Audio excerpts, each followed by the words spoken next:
Ukraine പ്രസിഡന്റുമായി ചർച്ച ചെയ്യാൻ, യുദ്ധം അവസാനിപ്പിക്കുന്നതിൻ്റെ ചർച്ചയാണല്ലോ, ചർച്ച അവസാനിപ്പിക്കാൻ വ്ളാഡിമിർ പുടിൻ ഒരു ആഗ്രഹം പ്രകടിപ്പിച്ചിരിക്കുന്ന വാർത്ത വരുന്നു. അത് വളരെ പ്രധാനപ്പെട്ട കാര്യമാണ്. P James, good morning.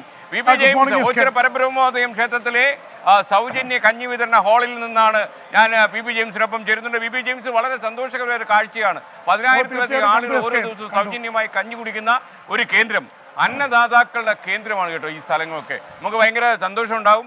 അപ്പോൾ പി ജെയിംസ്, നമ്മുടെ ഈ യുക്രൈൻ പ്രസിഡന്റുമായി ഒരു ചർച്ച നടത്താൻ പോകുന്നു. അപ്പോൾ യൂറോപ്യൻ ശക്തികളൊക്കെ പറയും ഇതൊക്കെ പുടിന്റെ അടവാണെന്നാണ് പറയുന്നത്. അപ്പോൾ എന്തൊക്കെയാണ് വിവരങ്ങൾ? പറയൂ, ഓവർ ടു യു.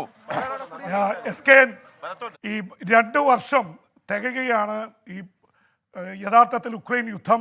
ആ യുക്രൈൻ യുദ്ധം 2 വർഷം തികയുമ്പോൾ പുടിൻ പുതിയൊരു നിർദ്ദേശം മുന്നോട്ട് വച്ചിരിക്കുന്നു. യുക്രൈൻ യുദ്ധം അവസാനിപ്പിക്കാനും വെടിനിർത്തൽ നടപ്പിലാക്കാനും ഒരുമിച്ച് ചർച്ച നടത്താമെന്ന് പുടിൻ നിർദ്ദേശം വെച്ചതാണ് ഇപ്പോൾ ഈ മണിക്കൂറുകളിൽ വലിയ വാർത്തയായിരിക്കുന്നത്. പക്ഷേ പുടിൻ്റെ നിർദ്ദേശത്തോട് ഉക്രൈൻ പ്രസിഡന്റ് വ്ളാഡിമിർ സെലൻസ്കി പ്രതികരിച്ചിട്ടില്ല.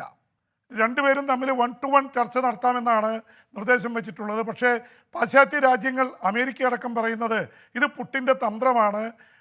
റഷ്യയ്ക്ക് മേൽക്കൈ കിട്ടിയാൽ യുദ്ധം മുന്നോട്ട് കൊണ്ടുപോകും, റഷ്യയ്ക്ക് തിരിച്ചടി നേരിടുമ്പോൾ ചർച്ചയെക്കുറിച്ച് പറയും എന്നുള്ള ആരോപണമാണ് വന്നിരിക്കുന്നത്.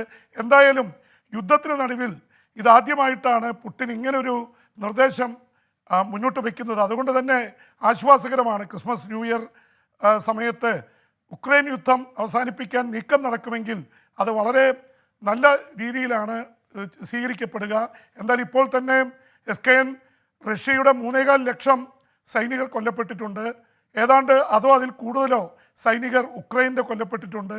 സിവിലിയൻസ് അധികം കൊല്ലപ്പെട്ടില്ല, പക്ഷേ എന്നാലും അത് 10,000-ൽ പരമാണ്.